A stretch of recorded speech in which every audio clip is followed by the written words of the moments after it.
Today's AI Roundup on Friday. We're going to talk about Meta and Google and tips with graphs and AI, shopping with Google, and Sylvia, my favorite new answerer on Quora. Enjoy.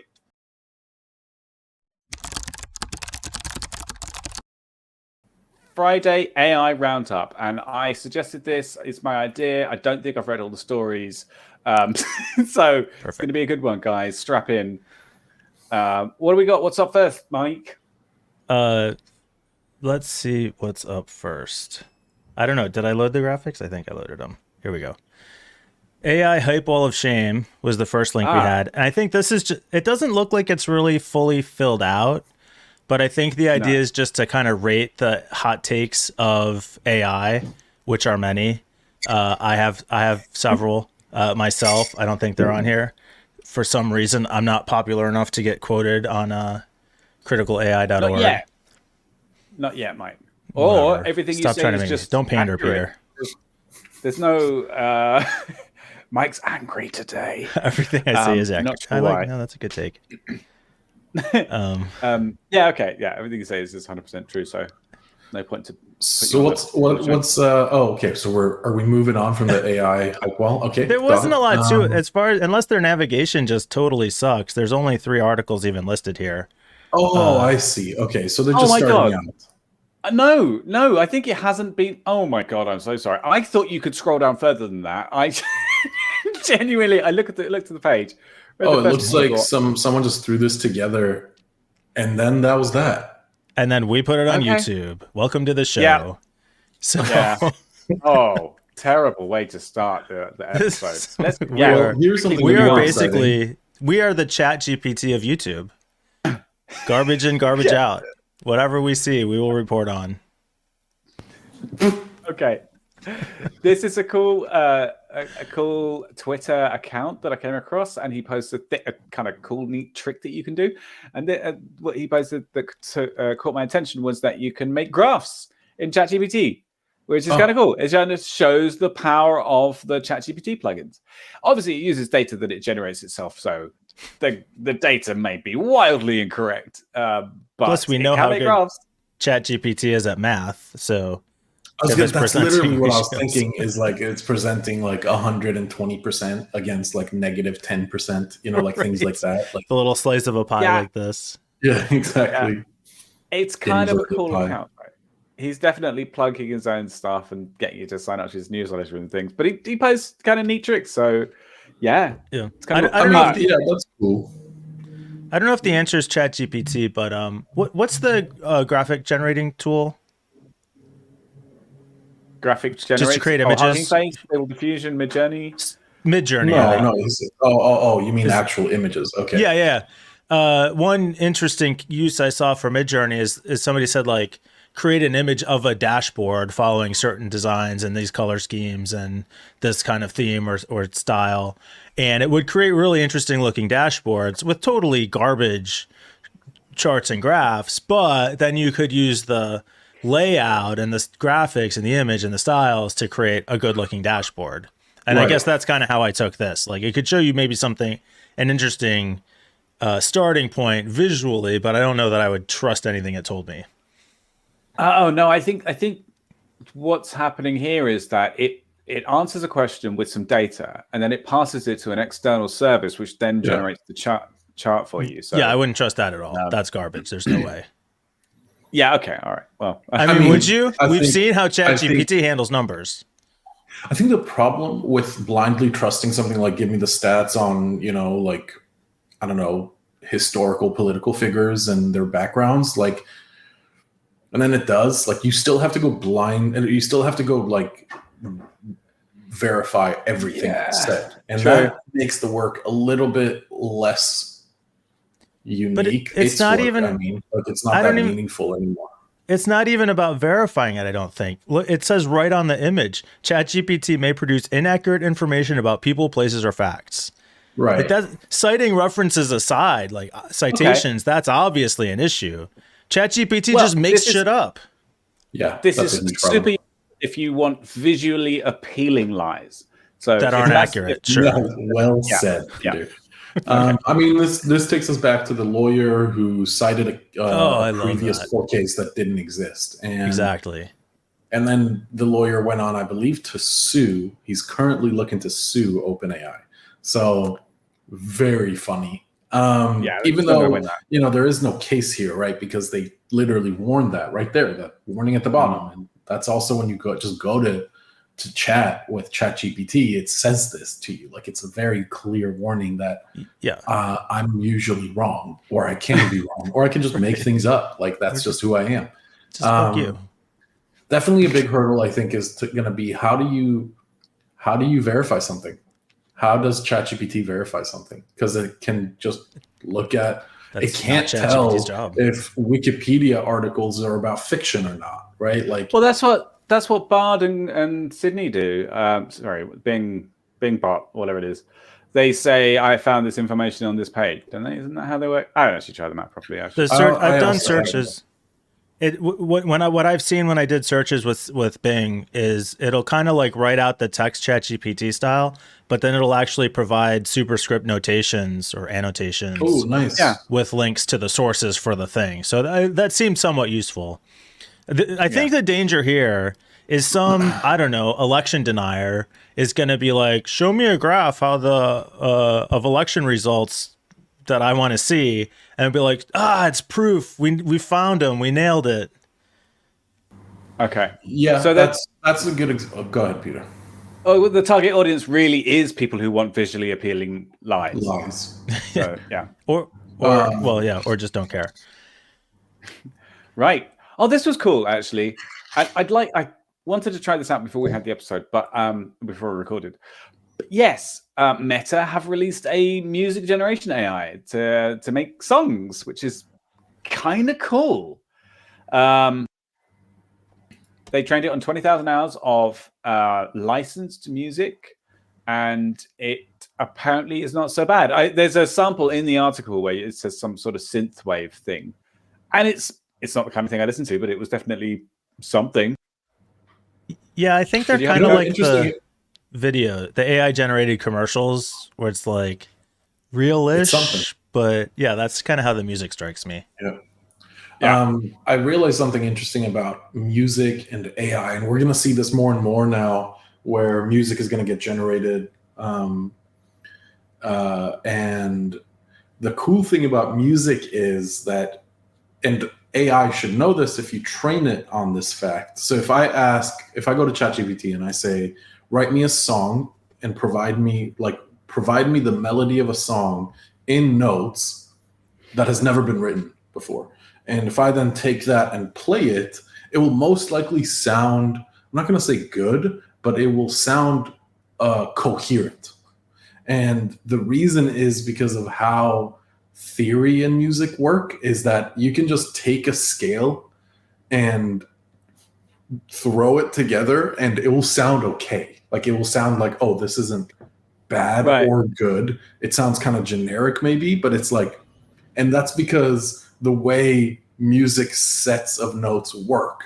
Like, it's very interesting actually, and I bet I'm gonna go try this. Maybe I'll report back. We'll see. Yeah. Okay. There was the court case that was happened recently that Ed Sheeran won.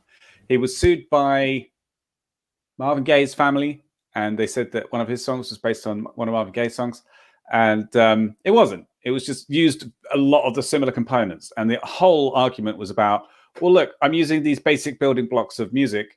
There's no, I didn't base it on its thing. There's just components of music, and he won. And it was funny because, like, in the courthouse, he was sort of singing little bits of songs and stuff, and yeah, it's kind of cool. But he won. This is this is a thing that's happened in history over and over again. And there's actually a YouTuber / TikToker. He's the guy that like points or whatever, and he will take a song and then he'll show you a song that's basically the same. And it'll be like an old song at first, and then 30 years later, a new artist will have come out with a song and it sounds really similar. And the lyrics maybe is different and the vocal melody might be different, but like the background and rhythm and stuff is basically the same. And a lot of the times these guys aren't plagiarizing. It's just how limited music is. Music is just that limited. Yeah. We only we're going to get some angry musicians now saying that if you're saying that To back up John, not to brag, but I was a music education student at Penn State for 2 semesters. Anyway. Oh, wow. Okay, those are some credentials. Dropping creds. Absolutely. Source, trusted source. Did you ever but there do a are mic drop? Very you just fell off the edge of the stage. That would be dangerous, Peter. Yeah, I know. Sorry. They were very I took a very rudimentary music theory class, but John is exactly right. Like the rules, especially when you're looking at classical music, are very rigid about these are the chord progressions, these are the scales. Like it's nearly trivial to compose music like that, although I failed the class. That notwithstanding, anyone could do it.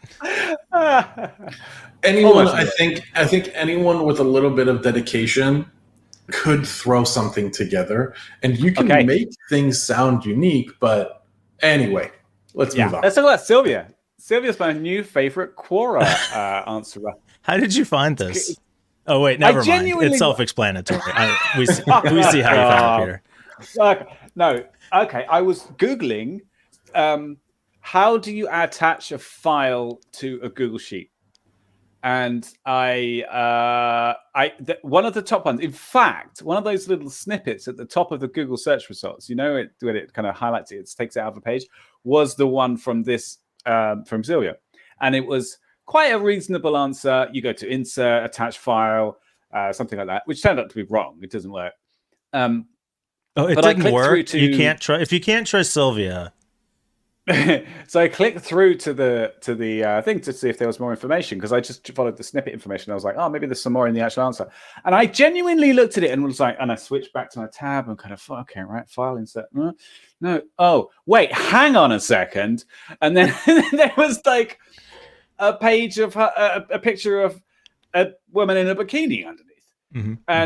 And I was curious to find out more. So I went and had a look at Sylvia's profile, and was the rest of she's a very prolific author. She's got 60 answers on Quora, 35,000 answer views. But only 21 followers. Yeah. 67 answers. Yeah. But the spread of questions that she answers is very broad. But they all also include some kind of thirst trap image along with her profile. It's hilarious. The disconnect between the answer and the image is so weird, jarring. Talk me through how this is AI related. Well, the answers are all AI created. So they find a question on Quora, answer it with ChatGPT or something, and then spam a picture of Sylvia and her friends. And then if people go to the Sylvia's profile and they see a plug for a dating website, which doesn't work. That doesn't work, by the way. I see. Yeah. I went to the site and scam. It was down. Yeah. I don't know. It's a weird scam though, because it is, yeah. The images have nothing to do with the answers. Yeah, but what if there's like an 80-year-old boomer out there who's like, I need to figure this out, and then it's like, sure, it seems like a lot of effort to go to though. Yeah, but if they get them to hand over their debit card or something, then maybe effort validated in a weird, scummy way. Yeah. Peter is shocked to find out that there's bots and porn online. I know. My worldview has been shattered. Yeah. Google's new AI tool is about to make online. Also, he'd never heard of Stack Overflow before. Hey, I'm in the top 5% of Stack Overflow people. Then why are you looking on Quora for technical advice? I actually misclick Quora all the time because I would never fucking use Quora as a legitimate site. And it was from Google. Yeah, exactly. And sometimes Quora and Reddit look really similar in their Google results, like the answer style. So like when I ask a technical question, I'll just click on the top result without looking, and then I'll be like, "Fuck, it's Quora," and I'll go back and try to find a Reddit post, or I'll just end it. Change my search. Anyway, what is this? It's AI to make shopping even easier from Google. So I have to take a picture of myself. Yeah, you put it. I don't know if you have to. I assume you upload a picture of yourself, and then it shows you wearing the outfits. I think this is actually really cool. I like this a lot. I'm totally in. It's been done before by some people, and I've seen YouTube videos about how hilariously bad. There's actually an app out there which charges you for virtual items, which you can then wear in the app, and it's not just like a small amount. It's like the same price as real fashion stuff. Clothes, virtual fashion is real. Yeah, is a huge sub culture in video gaming, specifically in MMOs. What's it called? Transmog. Yeah. And I could see. So, do you guys remember? I don't remember which. Might have been Target or like Macy's. I don't remember who. Nordstrom's. But one of these super big chains piloted the system where they had a massive TV with a camera that let you try on clothes in the store without putting the clothes on. Do you guys not remember this? No, I don't remember that. I mean, I'm not an American, so this is like years ago. And I'm pretty sure it was really bad. People didn't like it, and they threw the idea out. But now with AI, I do think actually this is going to be a lot more smooth. Like you're going to be able to, instead of walk to a store to do this, which was also probably a big big negative for shoppers, a big con. Now you can just upload yourself or choose a body type that's similar to yours and your face, and then try clothes on. I wanted to do it for glasses. I've always wanted to. That exists, but it's I think really bad.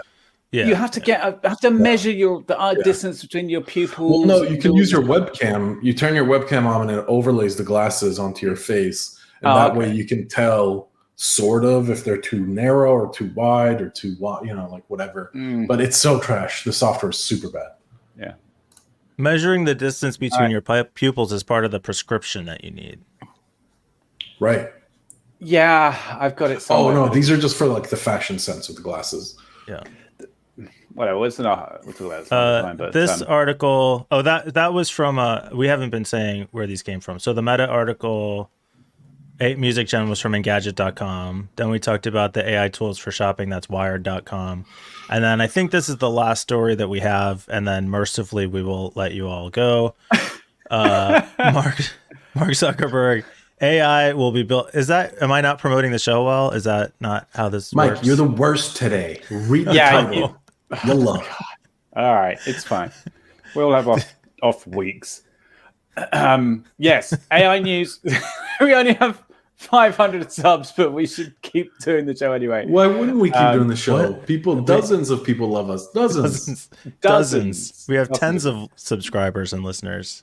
I know. Do you know why we should keep doing it? Because we enjoy it. That's why. That's true. We're going to talk about this in an episode, especially. You're going to like it tomorrow. Yes. Tomorrow we're going to talk about this. Saturday morning. Yeah. Did we decide on that? Yeah, we did. John Saturday morning. Executive decision. That's it. That's what I meant.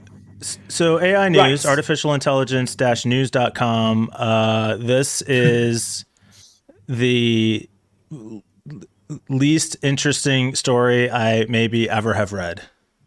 Do you know what? I put it on the list because I just wanted to make fun out of Zuck. Of Mark. Yeah, because the first thing that comes to mind spend another $10 billion on AI. Well, like AI will be built into all of Meta's products. All fucking no shit. Like, Mark, are you? And then I'm not gonna bash on the author here, but this is again like we get to these articles, and I like to call them, what was it? Like, this is a non-issue or non-news. This isn't news. This has been happening.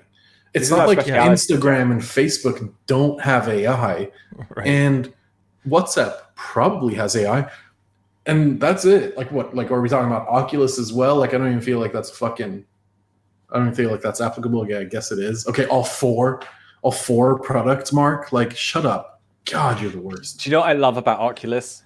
It's the fact that it's not actually Oculus, it's the Meta Quest, and it hasn't been Oculus for ages, but it's everybody still calls it Oculus like years on. And you know what? That's a nod to what's his name? The creator of Oculus. What the fuck is his name? He's like the VR daddy. Shit. How am I forgetting his name? I don't know. Super cool guy. Kind of a sellout though, because he sold it to Facebook, but doesn't matter. He named it Oculus, and it's such a good name for VR. It's forever going to be Oculus. Mark, you're never getting rid of Oculus. Like, Stupid. I'm going to say it a few more times. Speaking of Oculus, if the like, I'm so frustrated that they call this Apple Vision augmented reality, because they're actually showing you it's completely virtual reality. It's just showing a They representation. actually didn't call it augmented reality, not once. they In It's the keynote did it's they call it described that augmented way reality. in the articles. I'm annoyed by all It's of it. spatial, whatever the fuck. Everyone Why? else is using. Yeah, why do they put you in your environment that you're actually in? That's a good question. I think It it's could the be anywhere. isolation factor, Mike. But I could be anywhere. That I can- I'm going to put I can my walk immersion goggles on and just be sitting in my Right. same dumb office. It's Yeah. the first step. I think it's the first step. I They've got to agree. get us used to it, and then they're going to start like giving us. Everyone's saying that Tim Cook is dying on the AR hill. This is the battle. This is his final battle in Legacy. And supposedly from insiders, Tim was super pressured or pressuring engineers to was that a little tidbit on what we're going to talk about? Preview. Yeah, preview. Tim was Sneak like attack. really stressing engineers that were working on the real AR glasses, and they kept being like, Tim, it can't be done. We've been working on this for years and we're not there. We don't have the tech, we don't have the battery power, we don't have anything yet. And they had to fall back to the reality. Like, these were like the plan Bs.